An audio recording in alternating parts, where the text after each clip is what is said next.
السلام عليكم ورحمة الله يا حبايبي، عاملين إيه؟ اللهم صل على سيدنا محمد وعلى آله وصحبه وسلم ونسمي الله. والنهارده هنعمل إيه بقى؟ هنعمل عصير البرتقال بالجزر وعصير اليوسفي بالجزر. موسمه بقى وعايزين نستغل الموسم ده، موسم البرتقال واليوسفي، وأسعاره حلوة يعني. معايا 2 كيلو برتقال عليهم نص كيلو جزر، ومعايا 2 كيلو سفندي عليهم برضو نص كيلو جزر، وليمونة، عصرة الليمونة دي هنحطها عليها. أول حاجة هنعملها إيه؟ هنقطع الجزر، غسلة الجزر ومقشراه كده. هنقطع شرايح رفيعة كده. قطعنا الجزر بالشكل ده، قطعناه شرايح رفيعة عشان ما ياخدش سوا معانا. قطعنا بس بتاع البرتقال نص كيلو التاني، مش هنقطعه دلوقتي، خلينا نعمل ده الأول. وزي ما عملنا ده هنعمل دوكم برضه، هقطع برضه شرايح بالشكل ده. هننزل عليه بكوبايتين ونص سكر، كل كيلو برتقال عليه كوباية سكر، نص كوباية.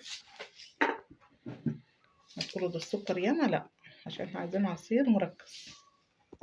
كوبايتين ونص سكر مع عصرة ليمونة ومعلقة مية. هننزل بليمونة نحصرها اهي،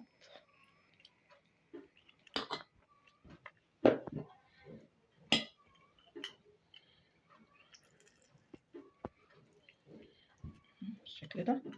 هننزل بقى نغطي الجزر ده كله بالمية، عشان المية ديت اللي احنا هنضرب بها البرتقال مع بعضه، هنستخدمها يعني.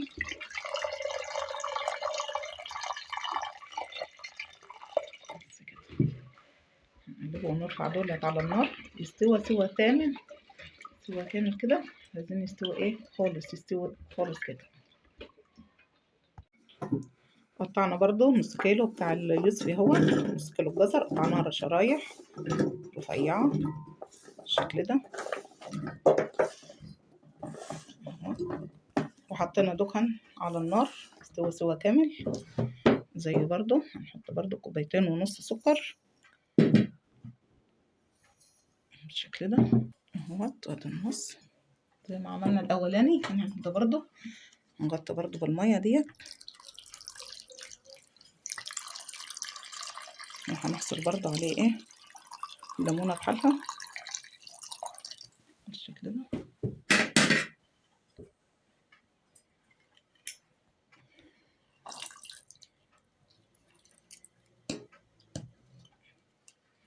بالشكل ده كده.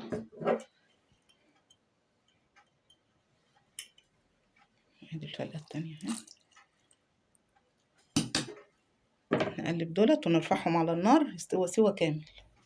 معايا 2 كيلو برتقال غسلتهم، مقشرة طريقة سهلة بالشكل ده. نعمله شرايح كده كده. الطريقة دي سهلة وبتاخد لي القشرة البيضة اللي جوه اهو. الطريقة سهلة تاخد لي الجزء الأبيض. الطريقة دي سهلة اهي بالشكل ده. الطريقة دي سهلة للتقشير اهي بالشكل ده. برضه ديت اهي.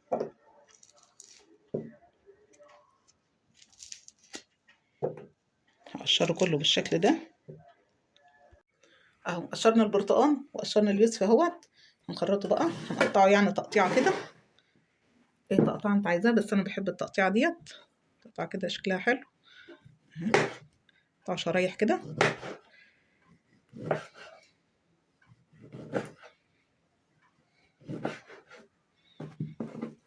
بالشكل ده.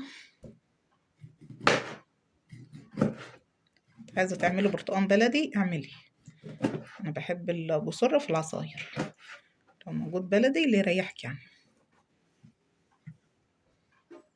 اقطع كله بالشكل ده كده اهو. قطعت اليوسف اهوت بالشكل ده. التقطيعه ديت بتخلي البذر يطلع بسرعه معاكي. وقطعت برضو البرتقال بالشكل ده، وسوينا الجزر سوا تمام اهوت بالشكل ده برضو اهو. وسبته يبرد تماما، سبته يبرد خالص عشان لما تحطيه في الخلاط ما يبوظلكيش الخلاط. اهو هنضرب بقى ايه، هنحط ده كده الجزر، حتى كمان نحطه في كوبايه بس كده اهي بالميه بتاعته، محتاج الميه اللي احنا حطينا عليها السكر ديت. هنعمل عصير البرتقال الاول اهو، نحط بقى الشرايح كده،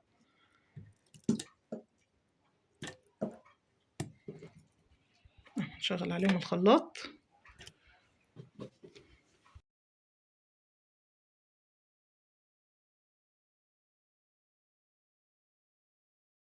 ضربناه بالشكل ده كده، هنصفيه برضه، هو ما فيهوش حاجه بس هنصفيه برضه عشان يبقى ايه، نعمل كده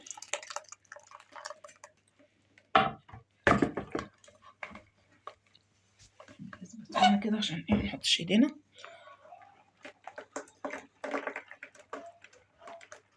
ده عصير مركز، ده عصير برتقال مركز اهوت. حطينا بقى الجزر كمان اهوت، ونحط بقى شرايح البرتقال ونضرب بقى الكميه اهو، صفيناها بالشكل ده كده اهوت، وده اللي طالعه بقى عندنا عصير برتقال مركز اهوت.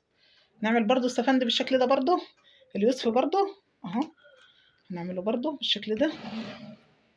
حطينا الجزر برضو بتاع اليوسفي، نحط اهو نضربه في الخلاط زي ما عملنا البرتقال اهوت. خلصنا العصاير اهيت، ادي عصير البرتقال اهوت بالجزر، وادي عصير اليوسفي اهوت بالجزر برضو، الاتنين احلى من بعض. وخدت حبه كده من المركز ده وحطيت عليهم حبه ميه، طعمه تحفه اهو. تعملوه وتحفظوه في الفريزر يقعد من سنه للسنه، ممكن نعمل له عصير رمضان اهوت. متنسوش بقى تشتركوا في القناه وتعملوا لايك، والسلام عليكم ورحمه الله.